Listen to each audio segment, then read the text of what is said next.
तुर्की में साप्ताहिक व्यंग पत्रिका के कार्टून पर बवाल मच गया है। इसे लेकर पूरा मुस्लिम समुदाय सड़कों पर है। कार्टून में पैगंबर मूसा और पैगंबर मोहम्मद जैसे चरित्रों को आसमान में हाथ मिलाते हुए दिखाया गया है। बस इसी ने लोगों की भावनाओं को भड़का दिया, जिसके बाद तुर्की के अधिकारियों ने कड़ी कार्रवाई की और इस्तांबुल में पत्रिका के कार्यालय के बाहर गुस्साए प्रदर्शनकारियों ने हिंसक विरोध प्रदर्शन किए। लेमन पत्रिका के 26 जून के अंक में प्रकाशित इस कार्टून में 2 व्यक्तियों को दिखाया गया, जिन्हें पैगंबर मूसा और पैगंबर मोहम्मद के तौर पर लोग ले रहे हैं। कार्टून में दोनों आसमान में एक दूसरे से हाथ मिलाते हुए नजर आ रहे हैं और नीचे जमीन पर एक जलता हुआ शहर और मिसाइलें दिख रही हैं।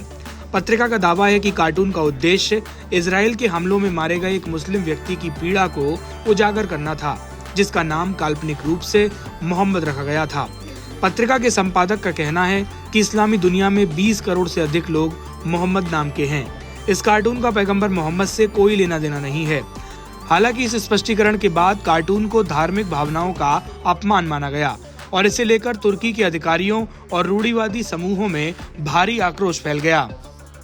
पत्रिका के प्रधान संपादक टुनके ने कहा कि छवि की गलत व्याख्या की गई। उन्होंने कहा कि ये कार्टून किसी भी तरह से पैगंबर मोहम्मद का व्यंग नहीं है। इस काम में इजराइल की बमबारी में मारे गए एक मुस्लिम का नाम काल्पनिक रूप से मोहम्मद रखा गया। इस्लामी दुनिया में 200 मिलियन से अधिक लोगों का नाम मोहम्मद है। इसका पैगंबर मोहम्मद से कोई लेना देना नहीं है।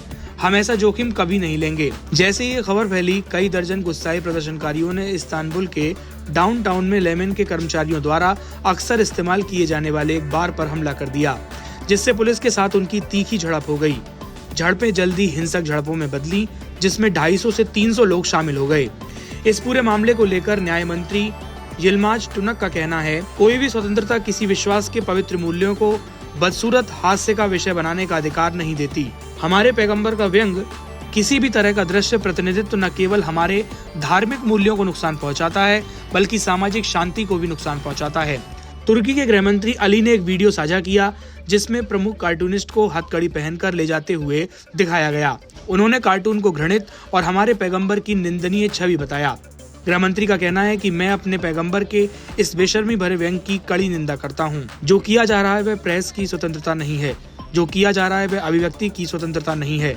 हमारे धार्मिक मूल्यों को कमतर आंकने और मुसलमानों की अंतरात्मा पर गहरा घाव करने वाले ऐसे प्रयास उकसावे के उद्देश्य से हैं। जो लोग ऐसा करने की हिम्मत करेंगे, उन्हें कानून के सामने जवाबदेह ठहराया जाएगा। मैं इस मानसिकता की निंदा करता हूं, जो हमारे पैगंबर का व्यंग बनाकर उनका अपमान करती है। आपको बता दें, इस पूरे मामले में 6 लोगों के खिलाफ गिरफ्तारी वारंट जारी कर दिया गया है। इस्तांबुल स्थित लेमन पत्रिका के दफ्तर के बाहर गुस्साए लोगों ने तोड़फोड़ और पत्थरबाजी की। कई प्रदर्शनकारी इमारत में घुसने की कोशिश भी करने लगे। पुलिस ने हालात काबू में लाने के लिए रबर बुलेट और आंसू गैस का इस्तेमाल किया। बताया जा रहा है कि पास के एक बार पर भी हमला हुआ, क्योंकि पत्रिका के कर्मचारी उसमें अक्सर जाया करते थे। लेमन ने सोशल मीडिया पर माफी नामा लिखते हुए कहा कि उनका उद्देश्य कभी भी धार्मिक भावनाओं को ठेस पहुंचाना नहीं है। ये पूरा मामला 2025 के चार्ली हेब्दो हमले की तरह दिखाई देता है। दरअसल 7 जनवरी 2015 की सुबह शार्ली हेब्दो के दफ्तर में आम दिनों की तरह काम चल रहा था। किसी को अंदाजा नहीं था कि क्या होने वाला है। सुबह 11:30 बजे करीब हमलावरों ने इमारत में प्रवेश किया। सैड और चेरिफ कोची नाम के 2 भाई अचानक दफ्तर में घुसकर फायरिंग करने लगे। इन्होंने पत्रिका के एडिटर, 4 कार्टूनिस्ट, 2 स्तंभकार, एक कॉपी एडिटर, एक केयर टेकर, एडिटर के अंगरक्षक और एक पुलिस अधिकारी और एक मेहमान की निर्मम हत्या कर दी। इस घटना के कारण फ्रांस में कई दिनों तक लोग आतंक के खौफ में जीते रहे। इस पत्रिका ने भी पैगंबर मोहम्मद का कार्टून छापा था, जिसके बाद आतंकियों ने उनके दफ्तर में घुसकर कई लोगों की हत्या की थी। नमस्कार, मैं हूं मानक गुप्ता।